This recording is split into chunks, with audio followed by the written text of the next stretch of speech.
In the early 1970s, hundreds of inmates at the Gunnison facility of the Utah State Prison were subjected to scalar wave mind control.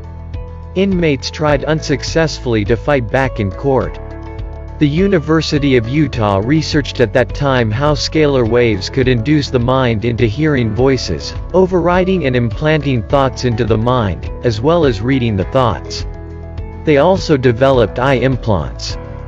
In 1998, scalar waves were used to test subliminal voices in the head in 2 Utah prisons. In Draper Prison, Utah, a man called David Fratis in 1988 claimed voices in his inner ears were induced in him as clear as if listening to a set of stereo headphones.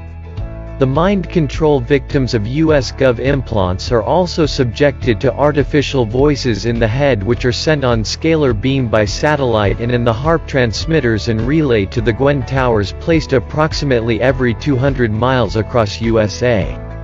Many of the messages relayed into these American mind control victims are said to come from aliens, with a message for mankind.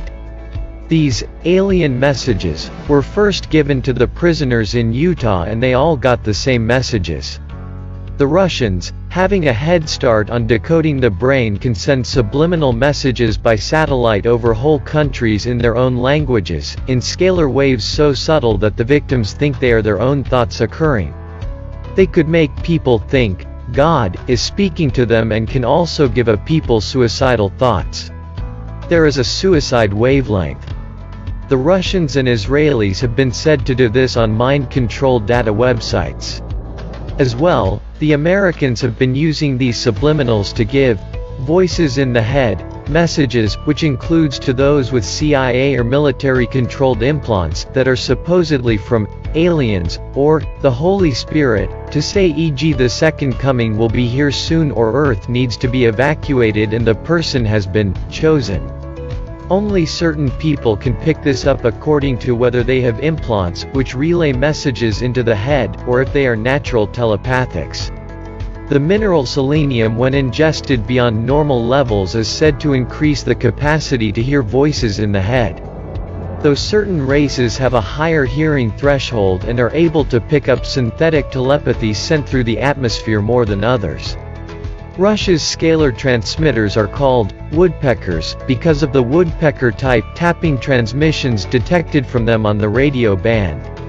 They have the technology to send subliminals right into a person's subconscious, bypassing the brain, and could drastically influence the thoughts, vision, physical functioning, emotions and conscious state of a person by sending in subliminal signals even from a great distance.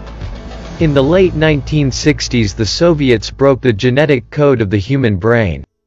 It had 44 digits or less and employed 22 frequency bands across nearly the whole M spectrum. But only 11 of the frequency bands were independent. The Soviets found they could make a person do something just by sending subliminals into the body, bypassing the ears.